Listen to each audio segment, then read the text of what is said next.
G'day guys, today we're taking a look at the Wedgetail Bino Rig by Moroka 30.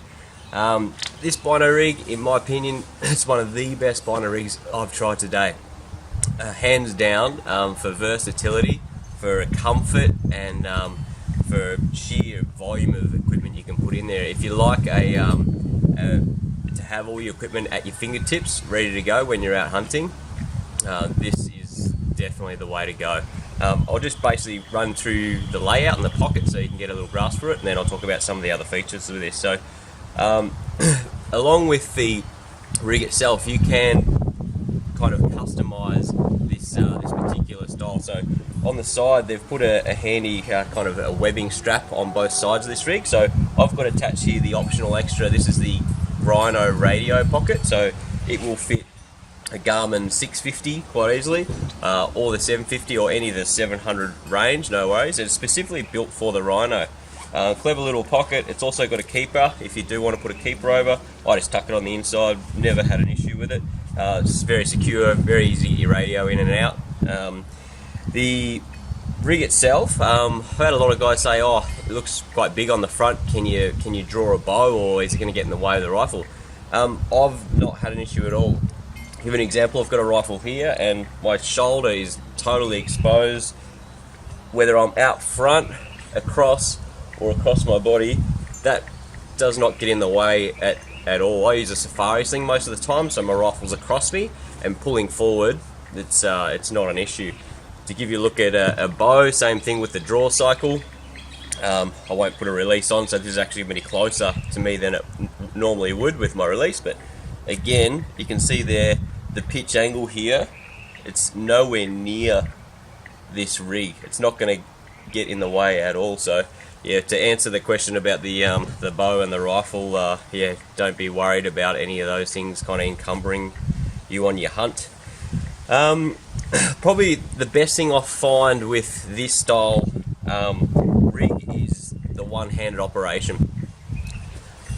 I've tried a lot of bino harnesses and kind of holders and whatnot, and I find that if you can't get your binos in and out to have a look with one hand quickly and easily, you just stop using them when you're walking around. So, you know, you might not use a sling, you might have a bow and you've got this hand tied up, or if you've just got to kind of stay relatively still, having the ability to just pull that down quietly and it stays open for you, and reach in and pull your binos out.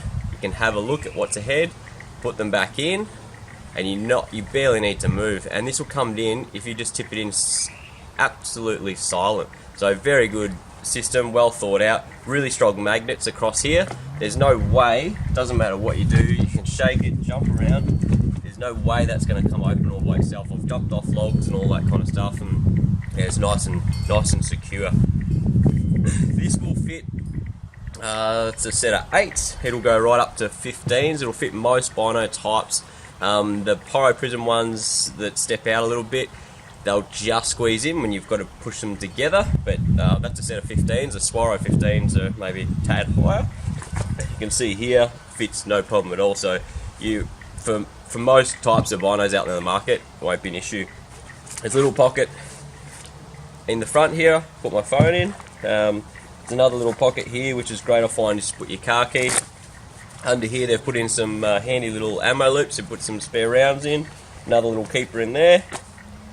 Out up front here, we've got a quite a large pocket. I'll put my rangefinder. That's a Bushnell rangefinder, pretty standard kind of size rangefinder. It sits in there, no worries.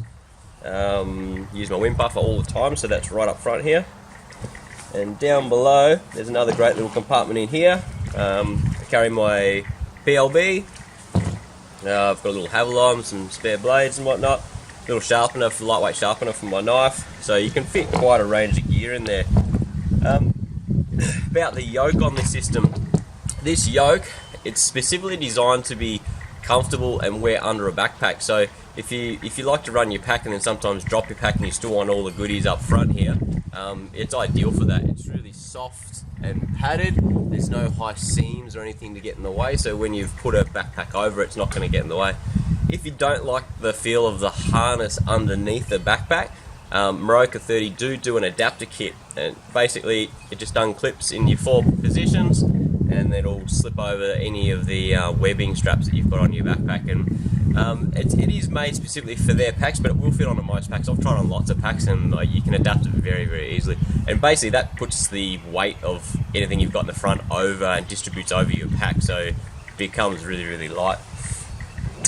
There's also, not limited to hunting, I mean, I've been using this thing for lots of things out and about. I took it to duck opening. I could fit 3 boxes of shotgun rounds in there, and they sit basically flush there, and it was great having up out of the water. I had a few snacks in there, and things like if you're a drone fly, if you were like a Mavic, I can fit my Mavic, my spare batteries, my controller, everything, it all fits in there at your fingertips, really easy to use. So it's not limited to just hunting, you know, there's lots of other uses you use this for. All in all, I think at the moment these Bino rigs retail for $190. So I've tried just about every Bino rig out there on the market. I like the fact that I can fit everything in there. It's not for everyone. Some people want just a very no frills, small little unit. But if you're in the market for a Bino rig, check out Maroke30.com.au and speak to the guys down there, and they'll sort you out with one. Anyway, guys, happy hunting, and hope you enjoyed the review.